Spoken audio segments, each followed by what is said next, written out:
কত বড় হয়ে গেলাম না, মানে ওই আগেকার মতো কালী পুজোর ফিলটা আর নেই।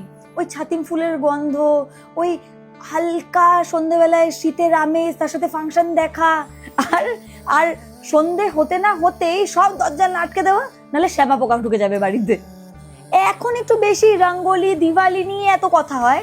আগে কালী পুজো মানে ছিল বাজি ফাটানো। আগের বছরের বাজিগুলোকে এক জায়গায় এনে দেখা কোন কোনগুলো ভালো আছে, ওগুলো আগে রোদে দিতে হবে। তারপরে বাবার সাথে বেরিয়ে একটা বড় লিস্ট দেখে সব কটা বাজি কিনে এক জায়গায় এনে পুরনো বাজির সাথে নতুন বাজি একসাথে রোদে দেওয়া হচ্ছে।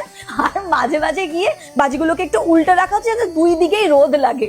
ভাই কালী পুজোতে আবার কিসের নতুন জামা? মা তো পুরনো ছেঁড়া ওই হয় দোলে ইউজ করা জামা কাপড় বা এমন পুরনো যেগুলোকে নেতা বানাবে সেই জামা কাপড়গুলো পরাতো। আর এই বাজি ফাটানোর প্রথম দিকে সবার প্রচন্ড এন্থু নিয়ে সবাই একসাথে বাজি ফাটাচ্ছে। তারপরে এত বাজি কেনা হয়েছে, বাজি ফাটাতে ফাটাতে ওরা সবাই ক্লান্ত। আমি তারপরে একা বাজি ফাটাচ্ছি, ওখান থেকে মা চিৎকার করে ডাকছে, আর কটা বাজি ফাটাবি, অনেক হয়ে গেছে, এবার ঠাকুর দেখতে বেরোবো, তাহলে পরের বছর ফাটাবি, ভাসানে ফাটাবি, এখন রাখ। আর ওই বাজি কিনে বাজি নিয়ে ফ্লেক্স করার কিন্তু মজাই আলাদা ছিল। ভাই ফোটার জন্য সারা বছর ওয়েট করা, সারা বছর আমাদের কাজিনরা যেখানেই থাকুক না কেন ভাই ফোটার দিন তো সবাই এক জায়গায় হবেই।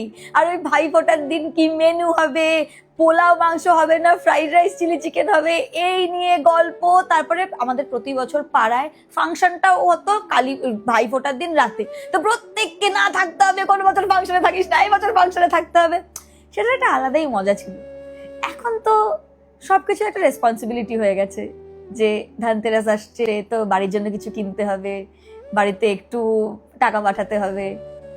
বড় হওয়ার সাথে সাথে সেই ইমোশনগুলো বদলে যায়, পুজোগুলো একই থেকে যায়, মানুষজন একই থেকে যায়, জাস্ট ইমোশনগুলো বদলে যায়। সেই নস্টালজিয়াটা আর নেই। শুভ দীপাবলি।